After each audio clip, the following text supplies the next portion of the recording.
नमस्कार, मी अश्विनी आपल्या चॅनलमध्ये तुमचे मनापासून खूप खूप स्वागत करते। आज आपण पंजाबी स्टाईलनी छोले मसाला करणार आहोत। यासाठी रात्रभर मी छोले भिजवलेले आहेत। सकाळी छोले चांगले भिजल्यानंतर ते कुकरला लावून घेते आहे। यासाठी कुकरमध्ये छोले टाकलेले आहेत। 2 वाटी छोले आहेत हे। त्याच्यामध्ये मी 1.5 ग्लास पाणी टाकलेलं आहे। अगदी थोडंसं अर्धा चमचा तेल टाकलेलं आहे। यामुळे ना छोले अगदी मऊ शिजतात। आता झाकण लावूया आणि कुकरच्या 3 शिट्ट्या करून घेऊया। छोले मसाला बनवण्यासाठी याचा मसाला तयार करायचा आहे। यासाठी काय काय साहित्य घेतलं आहे ते बघूया। 2 मोठ्या साईजचे कांदे उभे कट केले, ते चांगले भाजून घेतले। 10 ते 11 काजू घेतलेले आहेत। 2 गड्डी लसूण सोलून घेतलेला आहे। 1 इंच आलं आहे। त्याचबरोबर 1 टोमॅटोही चिरून घेतलेला आहे। 1 चमचाभर मगज आहे आणि काही खडा गरम मसाला सुद्धा याच्यामध्ये आहे। हे सर्व साहित्य मिक्सर मध्ये वाटून घेतलेलं आहे। छोलेचा मसाला तयार झालेला आहे। आता आपण छोले शिजले आहेत का ते बघूया। गॅसची फ्लेम मीडियम ठेवून याच्या मी 3 शिट्ट्या करून घेतलेल्या आहेत आणि छोले अगदी मऊ शिजून घेतलेले आहेत।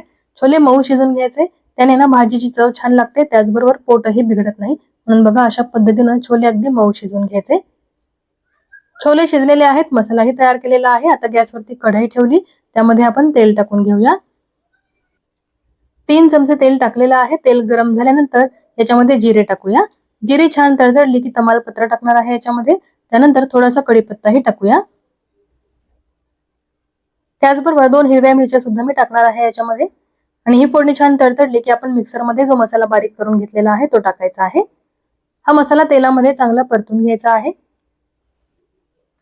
आधी सुद्धा आपण कांदा, मगजबी त्याचबरोबर काजू थोडे भाजून घेतले होते। त्याच्यामुळे मसाला परतताना वेळ वाचतो आणि मसाला लगेच परतला जातो।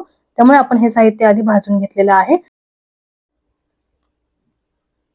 4 ते 5 मिनिटे हा मसाला गॅसची फ्लेम कमी ठेवून भाजून घेतलेला आहे। त्यानंतर आता आपण याच्यामध्ये थोडंसं पाणी टाकायचं आहे।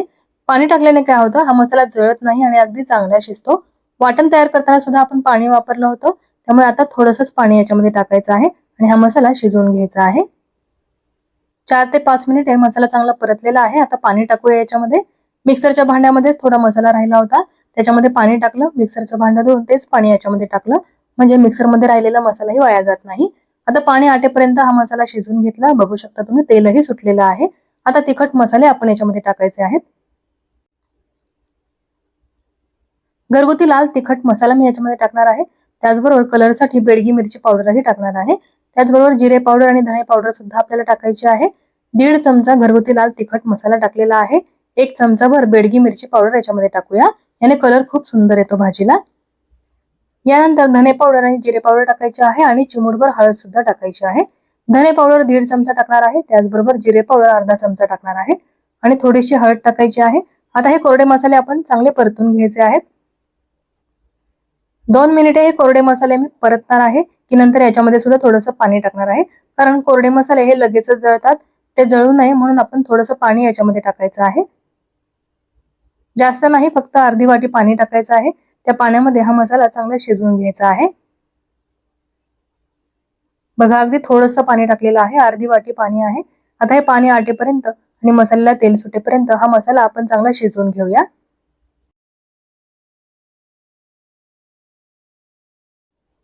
आणि इथे तुम्ही बघू शकता मसाला चांगला शिजलेला आहे, पाणी सुद्धा आटून गेलेलं आहे आणि तेलही सुटलेलं आहे। तेल मी अगदी भाज्यांना कमी वापरते, जास्त तेल वापरत नाही, त्याच्यामुळे तुम्हाला खूप तर्री वगैरे तेल दिसणार नाही, कारण कमी तेलामध्येच आणि कमी मसाल्यांमध्येच मी सर्व भाज्या करते, तरीही ते अगदीच चवदार होतात। आता आपण छोले टाकलेले आहेत। मसाला चांगला शिजून घेतल्यानंतर शिजवलेले छोले याच्यामध्ये टाकलेले आहेत। आता तुम्हाला रस्सा किती दाटसर हवा त्यानुसार तुम्ही पाणी याच्यामध्ये टाकून घ्या। मी याच्यामध्ये पाणी टाकणार नाहीये। छोले शिजवलेलं जे पाणी आहे ना, तेच इथं पुरेसं आहे। मला एवढीच दाटसर भाजी हवी आहे। आता आपण चवीनुसार मीठ याच्यामध्ये टाकूया। त्यानंतर बारीक चिरलेली कोथिंबीर सुद्धा टाकायची आहे आणि ही भाजी आपण 7 ते 8 मिनिटे उकळून घ्यायची आहे, की गरमागरम छोले मसाला खाण्यासाठी तयार होऊन जाईल। छोले आपण शिजवून घेतलेले आहेत, त्याच्यामुळे जास्त शिजवायची गरज नाहीये. त्यामुळे 7 ते 8 मिनिटेच ही भाजी उकळून घ्यायची. तसं तर छोले शिजलेले आहेत, त्याच्यामुळे आपण 3 ते 4 मिनिटे सुद्धा ही भाजी उकळून घेऊ शकतो. पण मसाला आणि छोले एकजीव होण्यासाठी आपण 7 ते 8 मिनिटे गॅसची फ्लेम एकदम मंद ठेवून ही भाजी उकळून घेतलेली आहे. आणि बघा कलरही सुंदर आलेला आहे आणि इतका खमंग सुगंध येतो आहे ना, अगदी मस्त सुगंध येतो आहे. भाजी तयार झालेली आहे खाण्यासाठी. आता आपण ती सर्व्ह करूया. या छोले मसाल्याबरोबर खाण्यासाठी मी पुरी केलेली आहे. चपाती सुद्धा चांगली लागते, भात तर अप्रतिमच लागतो. मी याच्याबरोबर खाण्यासाठी पुरी केलेली आहे, त्याचबरोबर जिरा राईस सुद्धा केलेला आहे. कोणत्याही सणावाराला किंवा पाहुणे मंडळी घरी येणार असेल तर तुम्ही या पद्धतीनं छोलेची भाजी नक्की करून पहा. अगदी भन्नाट चवीची होते, सगळ्यांना नक्कीच आवडेल. पाहुणे मंडळी तर भाजीची तारीफ करताना थकणार नाहीत, इतकी छान होते ही भाजी. तुम्ही करून तर बघा, मग म्हणाल खरंच ही छोले भाजी अगदी उत्तम चवीची होते. तर कशी वाटली मंडळी तुम्हाला ही छोलेची भाजी? आवडली आहे ना? आवडलीच असणार, कारण अगदी कमी साहित्यामध्ये आपण अगदी उत्तम चवीची भाजी कशी करायची हे दाखवलेलं आहे. तर तुम्ही सुद्धा या पद्धतीनं छोलेची भाजी नक्की बनवा आणि मला कमेंट करून सांगा तुम्ही बनवलेली भाजी कशी झाली आहे ते. आणि आजचा व्हिडिओ आवडला असेल तर व्हिडिओला लाईक करायला विसरू नका, शेअरही करा. जास्तीत जास्त मित्रमंडळींना शेअर करा, म्हणजे त्यांना सुद्धा अगदी मस्त रेसिपी मिळेल. आणि हो, बाजूची बेल आयकॉनही प्रेस करा.